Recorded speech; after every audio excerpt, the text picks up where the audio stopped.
یہ قصہ بغداد کے ایک پرانے مگر امیر ترین شہر کا ہے۔ اس کی گلیاں تنگ مگر شاندار تھیں، مکانات سرخ اینٹوں سے بنے ہوئے تھے اور ان کے آنگنوں میں اکثر شام کو ہلکی ہلکی خوشبودار دھوئیں کی لکیر ہوا میں تحلیل ہو جاتی تھی۔ مگر اس شہر کی سب سے منفرد بات وہ 3 نابینا فقیر تھے جو ہمیشہ ساتھ ساتھ چلتے، کبھی الگ نہ ہوتے۔ وہ ایک خاص ترتیب میں سفر کرتے، وہ صرف سننے اور چھونے سے ہی سب کچھ پہچان لیتے تھے۔ نہ وہ کسی دروازے سے ٹکراتے، نہ کسی گڑھے میں گرتے اور نہ ہی کبھی راستہ بھولتے۔ لوگ حیران تھے کہ وہ نابینا ہو کر بھی اتنی آسانی سے کیسے چلتے ہیں۔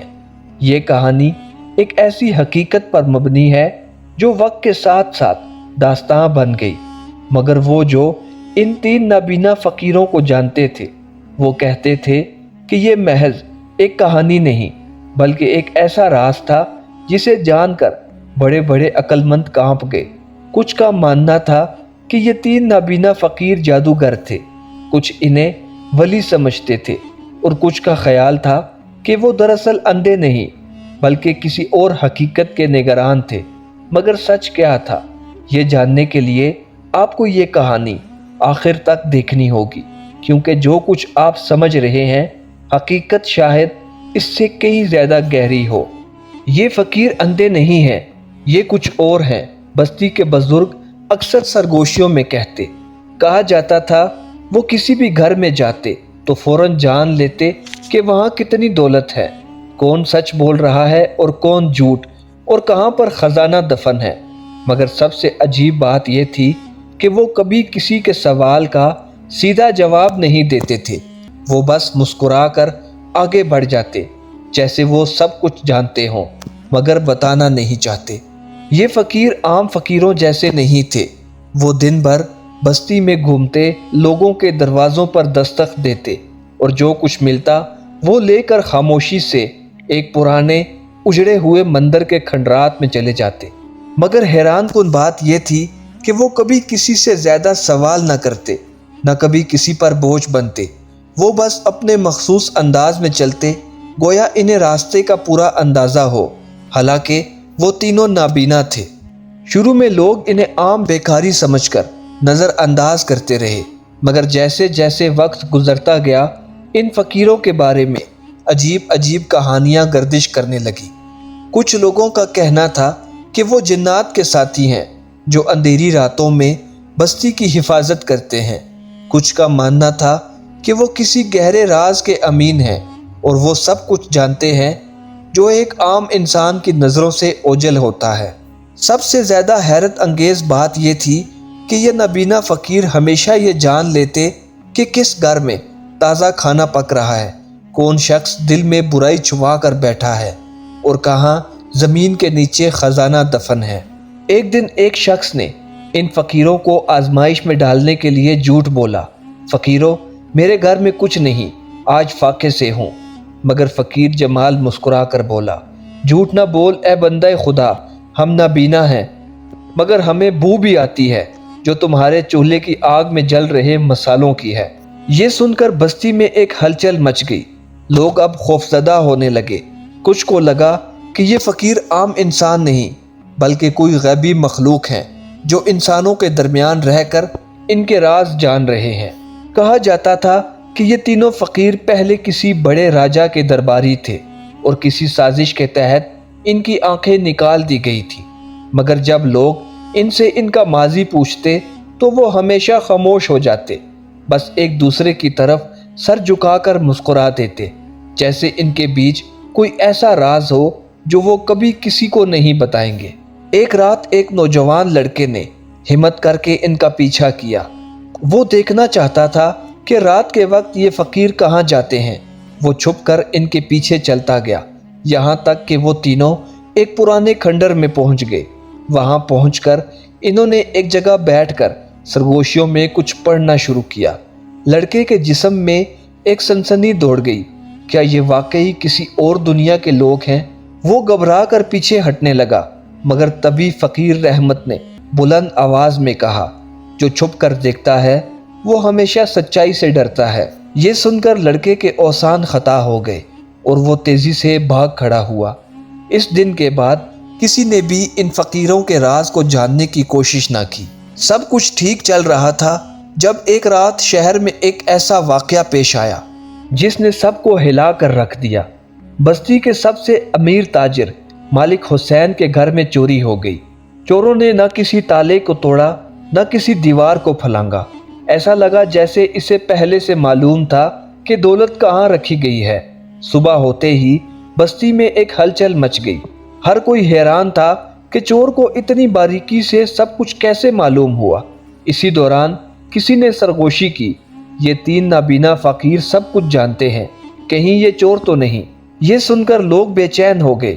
کیا یہ فقیر واقعی ہی کوئی جادوئی طاقت رکھتے تھے؟ کیا وہ چوری کے راز کو جانتے تھے یا پھر چوری کا اصل مجرم کوئی اور تھا؟ جب بستی میں یہ خبریں پھیلی تو یہ معاملہ بادشاہ کے دربار تک پہنچا، مگر بادشاہ کے وزیر ظہیر خان کو ان فقیروں پر پہلے ہی شک تھا۔ وہ ہمیشہ ان پر نظر رکھتا تھا کیونکہ وہ نہیں چاہتا تھا کہ بستی میں کوئی اس کی چالاکیوں کو سمجھے۔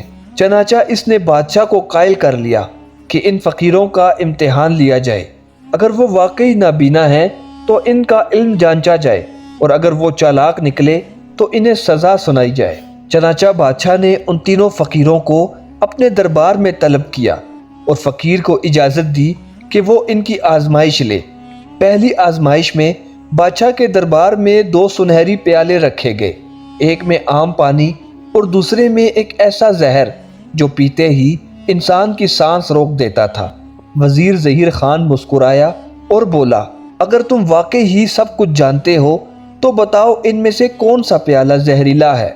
فقیر رحمت نے سکون سے دونوں پیالوں کو ہاتھ لگایا، انہیں قریب لا کر سونگا اور پھر نرمی سے کہا، یہ دوسرا پیالہ زہریلا ہے۔ زہر کی بو کمزور ہوتی ہے مگر ہمیں وہ محسوس ہو سکتی ہے۔ بادشاہ کے حکم پر غلام نے زہریلے پانی کو ایک جانور پر آزمایا اور فقیر کی بات درست نکلی۔ دربار میں حیرت کی لہر دوڑ گئی۔ دوسری آزمائش میں وزیر نے ایک اور چالاکی کی۔ اس نے 2 تھیلیاں بادشاہ کے سامنے رکھی، ایک میں اصلی سونا تھا اور دوسری میں جعلی سکے، مگر دونوں تھیلیاں ایک جیسی اور وزن میں ایک سی لگ رہی تھیں۔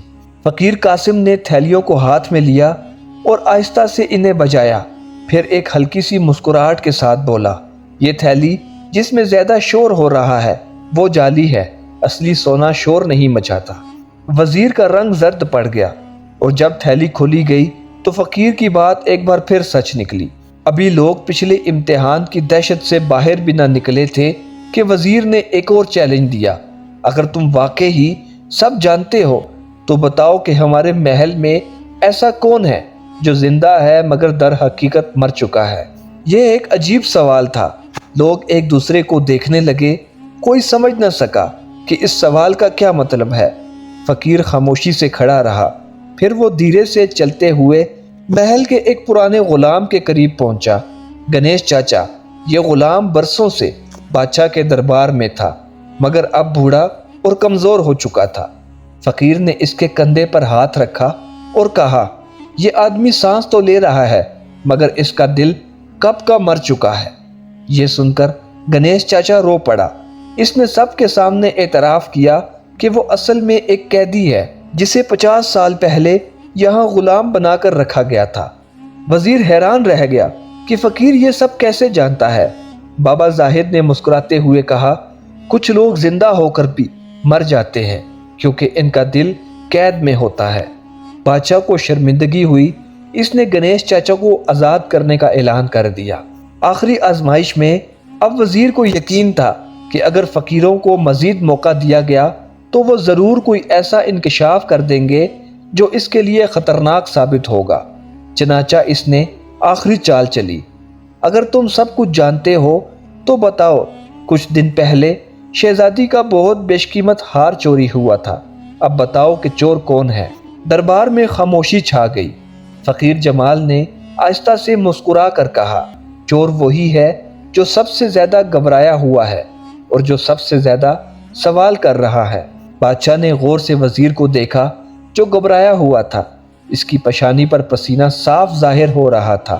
بادشاہ کو وزیر پر شک ہوا، تو اس نے اپنے سپاہیوں کو حکم دیا کہ اس کے محل کی تلاشی لی جائے۔ تھوڑی ہی دیر میں چوری شدہ سونے کا ہار وزیر کے کمرے سے برآمد ہو گیا۔ اب ساری حقیقت سامنے آ چکی تھی۔ اصل چور اور کوئی نہیں بلکہ وزیر ظہیر خان ہی تھا۔ وزیر کو فوراً گرفتار کر لیا گیا، مگر جب بادشاہ نے فقیروں سے ان کی طاقت کا راز پوچھا تو فقیر رحمت نے کہا، بادشاہ سلامت، اندھا وہ نہیں جو دیکھ نہیں سکتا، بلکہ اندھا وہ ہے جو سچائی دیکھنے سے انکار کرتا ہے۔ یہ سن کر بادشاہ نے ان فقیروں کو عزت و احترام کے ساتھ بستی میں رہنے دیا اور ان کی دانشمندی کی مثال دی جانے لگی۔ اس کہانی سے ہمیں یہ سبق ملتا ہے، جو دوسروں کے لیے گڑھا کھودتا ہے وہ خود اس میں گر جاتا ہے۔ آنکھیں رکھنے سے بصیرت نہیں آتی، اصل بینائی عقل اور تجربے میں ہوتی ہے۔ سچائی کو چاہے کتنا ہی چھپایا جائے، وہ ایک دن سب کے سامنے آ ہی جاتی ہے۔ یہ تین نابینا فقیر وقت کے ساتھ ساتھ داستاں بن گئے، مگر جو لوگ انہیں جانتے تھے وہ آج بھی کہتے ہیں وہ نابینا نہیں تھے۔ دوستو، اگر آپ کو یہ کہانی اچھی لگی ہو تو ویڈیو کو لائک کریں، چینل کو سبسکرائب کریں اور ویڈیو کو دوستوں کے ساتھ لازمی شیئر کریں۔ شکریہ۔